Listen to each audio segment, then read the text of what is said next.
நீ யாருடைய வீட்டுக்கு போய் நிற்கிற, யாருடைய பிரசன்னத்துல நீ நிற்க போற, அவருடைய பார்வை உன் மேல படும்னா நீ எப்படி இருக்கணுங்கிற உணர்வு உனக்கு வந்துருச்சுனாலே, உனக்கு இல்லாம இருக்கலாம், உனக்கு தகுதி இல்லாம இருக்கலாம், உன்கிட்ட இருக்கிற பெஸ்ட் நீ போய் போட்டு நிற்ப. இது எதுல ப்ரூவ் ஆகுதுன்னா, அவன் ஒருவேளை ட்ரெஸ் இல்லாம அந்த தகுதியான வஸ்திரம் இல்லாம போயிருந்தான்னா, ஐயா நான் ரொம்ப கஷ்டப்பட்டவையா, எனக்கு இல்லைன்னு வாயை திறந்து சொல்லியிருப்பான். அவங்க ஊழியக்காரர் வந்து கட்டும்போது, ஐயா நான் அதுக்கெல்லாம் பாத்திரமே இல்லை, எனக்கு 10 ரூபாய் கூட நான் வழி இல்லைன்னு அவன் அழுது இருப்பான். ஆனா அவன் எதுவும் சொல்லாம திக்கு திக்கு திக்குன்னு என்ன பண்றான், திணறி கொண்டு இருக்கிறான். அவனுடைய காரியம் வெளிப்பட்டு விட்டதுன்னு அவன் என்ன பண்றான், பேச்சற்றவன் இருக்கிறான், பேசாம இருக்கிறான், என்ன பண்றதுன்னு தெரியாம. அப்போ நாம் தெரிந்து கொள்ள வேண்டும், நான் தெரிந்து கொள்ளப்பட்டவன் என்பது நம்ம ஒவ்வொருடைய இருதயத்திலையும் ஆழ பதிக்கப்பட வேண்டும். நீங்கள் அழைக்கப்பட்டவர்கள் அல்ல, நீங்கள் தெரிந்து கொள்ளப்பட்டவர்கள். ஆமென்.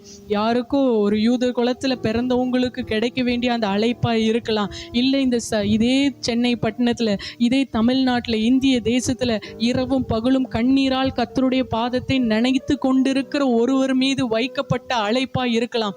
அவர்கள் அசட்டை பண்ணி வர மனது இல்லாமல் தங்கள் தகுதியை இழந்ததுனால இன்றைக்கு கர்த்தருடைய காலிங், கர்த்தருடைய அழைப்பு அது உங்கள் மீது வந்து அமர்ந்திருக்கிறது என்பதை நீங்கள் ஒருபோதும் மறந்துடக்கூடாது. ஆமென்.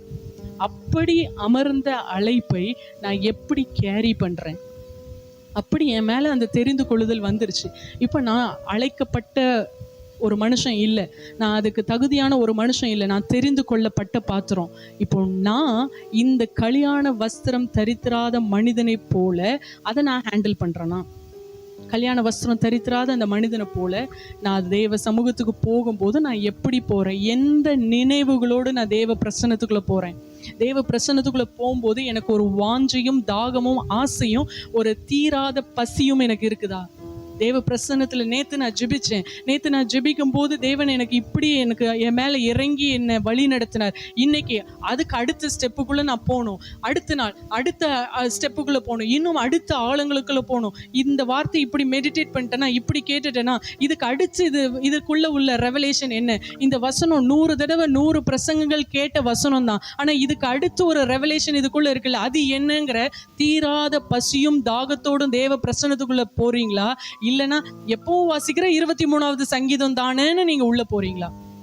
இந்த கேர்லெஸ்னஸ் வேதத்தை படிக்கும் போதும் சரி, தேவனுக்காக நீங்கள் எந்த காரியத்தை செய்யும் போதும் இந்த கேர்லெஸ்னஸ், கல்யாண வஸ்திரம் என்பது உங்களுக்கு அவசியம், நமக்கு அவசியம். ஆமென்.